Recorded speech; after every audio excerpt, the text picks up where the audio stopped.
అద్వానీ లాంటి వాడిని హత్య చేయడానికి కుట్ర పన్ని దేశంలోని వివిధ ప్రాంతాల్లో బాంబు పేలుళ్లు సృష్టించి ఆ తర్వాతన ఇక్కడ ప్రశాంతంగా రాయిచోటిలో బతికేస్తూ అక్కడ ఒక వ్యాపారం చేస్తూ రాష్ట్రంలో అనేక మందికి శిక్షణనిస్తూ ఏకంగా తీవ్రవాద ముఠాని నడుపుతున్నటువంటి ఇద్దరిని 2 నెలల పాటు నిఘా వేసి తమిళనాడు పోలీసులు అరెస్ట్ చేసినటువంటి కేసు ఏదైతే ఉందో అందులో ఇక్కడోళ్ళనే పెళ్లి చేసుకున్నారు. అది పొద్దునే మనం మాట్లాడుకున్నాం. ఇక్కడ మహిళలనే పెళ్లి చేసుకున్నారు, ఇక్కడే బిడ్డలు పుట్టారు, ఇక్కడే బయట ప్రపంచానికి ఒక మామూలు వ్యాపారస్తులు, ముస్లిం సామాజిక వర్గ వ్యాపారస్తులు.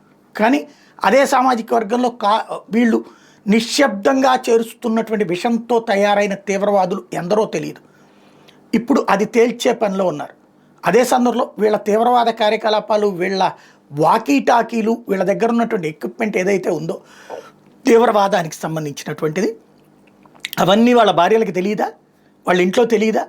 అంటే తెలిసినే సహకరించారు, లేదా అందరూ కలిసినే తీవ్రవాదం. ఇప్పుడు అక్కడ ఎట్లయితే పోలీసులకు సంబంధించినటువంటి బిడ్డ విజయనగరంలో వాళ్ళ నాన్నకి వాళ్ళ సోదరులకి వాళ్ళకి తెలియదా?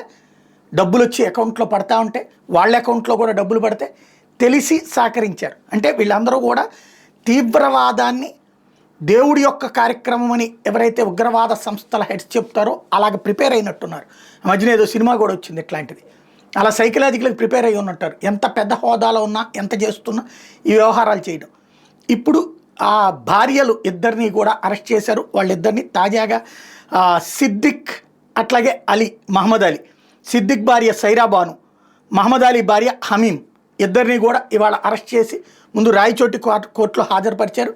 14 రోజులు రిమాండ్ విధించారు. ఆ తర్వాత తమిళనాడు పోలీసులు పీటీ వారెంట్ మీద తీసుకెళ్తారు, లేదా ఇక్కడ పోలీసులు విచారణ చేస్తారా చూడాలి.